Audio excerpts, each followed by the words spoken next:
ఎడవా ఇగో ఇది ఇక చూడు రే 31వ తారీఖు, ఇవాళ ఎన్ని 29, రేపు 30, ఎల్లుండి 31. ఏంది 31 తాగుడు మస్ట్. ఇది కొత్త సంవత్సరం వేడుక కాదు, తాగుబోతుల దినోత్సవం. అందరి నొట్ట దావత్ మాట. కడుపు నిండా తాగాలే, రాత్రంతా తూగాలే, కడుపులో పడ్డాకే హ్యాపీ న్యూ ఇయర్ అనాలే. డిసెంబర్ 31 వచ్చిందంటే చాలు అందరూ పార్టీలు ప్లాన్ చేసుకుంటారు. బార్లు, వైన్స్లు, పబ్బులు, స్పెషల్ ఈవెంట్లతో జనాలు కిక్కిరిసిపోతారు. అక్కడ మద్యం ఏరులై పారుతుంది, ఇక్కడ ఆడా మగ అనే తేడా కూడా ఉండదు. ప్రస్తుత ఏడాదికి వీడుకోలు పలికి కొత్త సంవత్సరానికి వెల్కమ్ చెప్పేందుకు రెడీ అవుతుంటారు. ఈ ఏడాదంతా చిరాకు, కష్టాలు, ఇబ్బందులతో గడిచిపోయింది. కొత్త ఏడాదిలో మంచి జరగాలని ఆకాంక్షిస్తుంటారు. ఏడాది బాధనంతా ఈ ఒక్క రాత్రితో మర్చిపోయేందుకు ఫుల్గా తాగి ఎంజాయ్ చేసి కొత్త ఏడాదిలో అడుగు పెట్టాలని చాలామంది ప్లాన్ చేస్తుంటారు. అందులో 20 ఏళ్ల నుంచి 40 ఏళ్లకు పైబడిన వారు కూడా ఉన్నారు. ప్రతి ఏటా కూడా ఇదే సీన్ రిపీట్. చివరికి ఏడాది చివరి తేదీని తాగుబోతుల దినంగా మార్చేశారు అంటూ కూడా చెప్తున్న పరిస్థితి కనబడుతుంది. ఇంకా మనం రియాలిటీ మాట్లాడుకుందాం కాసేపు. మీ అందరికీ తెలుసో లేదో, తెలంగాణ రాష్ట్ర వ్యాప్తంగా దవాఖాన్లకు సంబంధించి డాక్టర్లు 2 గంటలు ఎక్కువ ఉండాలనే సమయం ఎక్కడా పెంచలే. కానీ తాగుబోతులకు జనవరి 1 వచ్చింది కాబట్టి, డిసెంబర్ 31 కాబట్టి ఇక పూర్తి స్థాయిలో ఈ సంవత్సరం అంటే క్యాలెండర్లో ఒక సంఖ్య మారుతుంది తప్ప ఏదో జీవితాలు మారిపోయినట్టు ఏదో మారుతుంది అన్నట్టు చాలామంది సన్నాసులు చేసే పని ఏంటంటే కడుపు నిండా దాగి బండ్లు వేసుకొని పోయి యాక్సిడెంట్లు చేసుడు. మీరు చూడుర్రి, డిసెంబర్ 31 జరగబోయే చాలా వరకు కూడా చూడండి. డ్రంక్ అండ్ డ్రైవ్ల దొరుకుడు, చిల్లరగా మాట్లాడు, దాంతోపాటు ఏది ఆడపిల్లల విషయంలో కానీ ఆ తాగిన కాడ ఆడిడ గొడవలవుడు, ఇవన్నీ సర్వసాధారణంగా జరిగిపోతాయి. దీన్ని ఎవరు యాక్సెప్ట్ చేసినా యాక్సెప్ట్ చేయకపోయినా ఇవి పచ్చి నిజాలు.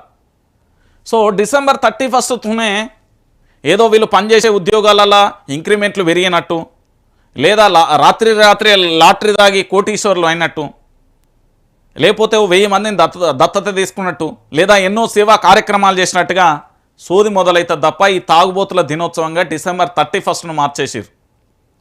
లెక్కకు మన తెలంగాణ తెలుగు సాంప్రదాయం ప్రకారం ఉగాది కొత్త సంవత్సరం. కానీ ఈ తాగుబోతుల దినోత్సవం రోజు జరిగే నష్టం అంతా ఇంత కాదు. కానీ ప్రభుత్వానికి కూడా కాస్త బుద్ధి ఉండాలండి. ఏ మాటగా మాట. డిసెంబర్ 31కు అర్ధరాత్రి వరకు ఎందుకు పర్మిషన్లు ఇస్తుందో తెలుసా? వాళ్ళ ఖజానా నింపుకోవడానికి. అర్ధరాత్రి 12-1 దాకా బార్లును ఈ వైన్స్లను తెరుస్తున్నది అంటే అంతకంటే సిగ్గుమాలిన చర్య ఇంకొకటి ఉంటుందా? మళ్ళీ ఇంకొక విషయం ఏంటంటే, మీ అందరికీ తెలిసే విషయం ఏంటంటే, డిసెంబర్ 31 నుండి జనవరి సాయంత్రం వరకు నాన్ స్టాప్గా డ్రంక్ అండ్ డ్రైవ్లు నడుస్తాయి. మీరు అవునన్నా కాదన్నా జరగబోయే యథార్థం ఇది. అక్కడ తాగమంటారు, ఇక్కడ పుల్ల పెడతారు, అటుపోయి వసూలు చేస్తారు. అంతకు మించి ఏం లేదు. మా ముఖ్యమంత్రి యనుమల రేవంత్ రెడ్డి గతంలో మాట్లాడిన ఒక వీడియో నా దగ్గర ఉన్నది, మీకు అది వినబెట్టే ప్రయత్నం చేస్తా. ఆ వీడియోలో ఏంది అంటే పూర్తి స్థాయిలో కూడా ఆయన మాట్లాడతాడు, ఏమని మాట్లాడతాడు, ఎట్లెట్లా మాట్లాడతాడో కూడా నేను చెప్తాను కదా. ఎందుకు నేను ఈ విషయాన్ని చెప్తున్నా అంటే, ఒకసారి రేవంత్ రెడ్డి గతంలో మాట్లాడే ఇది నా దగ్గర కూడా వచ్చింది. ఇదే డిసెంబర్ 31 మీద మాట్లాడిండు మన సారు. ఏమని మాట్లాడి ఏడవేయండు,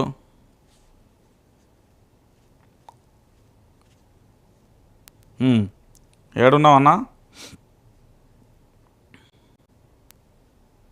ఇదే డిసెంబర్ 31 మీద ఒక వేదిక మీద ఉండి మరీ మాట్లాడిండు సారు. ఏమని మాట్లాడతాడంటే, అక్కడ పుల్లబెట్టుడు, ఇక్కడ వసూలు చేసుడు, ఇట్లా దోసుకునుడు తప్ప ఇంకేమున్నదా అని చెప్తాడు. మరి ఈయనేం చేస్తాడు అనేది కూడా మనం వేచి చూడాల్సిన పరిస్థితి అయితే కనబడుతుంది. సో మొత్తానికి దాన్ని దొరకబట్టే మీకు ఖచ్చితంగా చూపెడతా. కానీ నేనేమంటున్నానంటే, తెలంగాణ ప్రాంత ప్రజలారా, ఈ డిసెంబర్ 31 అనేది మర్చిపోవండి. ఎందుకు అంటే తెలంగాణ రాష్ట్ర వ్యాప్తంగా కూడా ఇదే అంశం ఉన్నది. సో ఒకటే అంశం ఏంటి అంటే, తాగుబోతుల దినోత్సవంగా డిసెంబర్ 31 అయితే మార్చేసిళ్ళు. ఎంతోమంది జీవితాలను కాపాడాల్సి ఉంది. ఏదో క్యాలెండర్ల తేదీలు మారినంత మాత్రాన మీ జీవితాలు మారుతాయని కాదు. నేను మళ్ళీ చెప్తున్నా, తెలంగాణ రాష్ట్ర వ్యాప్తంగా ఉండే వారందరికీ కూడా మీరు డిసెంబర్ 31ను జరుపుకొని మీ ప్రాణాలను మీరు కాపాడుకోరు తప్ప ఇంకొని పానం అయితే తీయకూరు. నేను మళ్ళీ చెప్తాను కదా. ఇక దాంతోపాటుగా మరో అంశానికి పోదాం. సో ఈరోజు సభకు సంబంధించిందే ప్రధానమైన అంశం ఉన్నది. ఇక దాంతోపాటుగా ఇక యూరియా మరో అంశం ఏంటంటే, యూరియాకు సంబంధించి యూరియా నో స్టాక్ యాప్లో బుక్ చేసుకున్నా కూడా అదే తీరు. 144 మంది రైతుల స్లాట్ బుక్ అయితే అంతే. 100 మందికే పంపిణీ చేసిన నిర్వాహకులు ఇక మిగతా వాళ్లకు లేవంటూ నో స్టాక్ బోర్డులు ఆందోళనకు దిగిన రైతులు. నల్గొండ జిల్లా రాజపేట తండాలో వింత ఘటన అంటూ కూడా ప్రధానమైన అంశం ఆ తెర మీదకి వచ్చింది. సో మొత్తానికి తెలంగాణ రాష్ట్ర వ్యాప్తంగా జరిగే అంశం ఒకటే. ఏంటిది అంటే ఇక్కడ పూర్తిగా కూడా మీరు అందరూ కూడా ఆలోచించాల్సిన విషయం, ఎక్కడ చూసినా కూడా ఒకటే అంశం తెర మీదకి వచ్చింది. యూరియాకు సంబంధించి యాప్ డెవలప్మెంట్ చేస్తాం, యాప్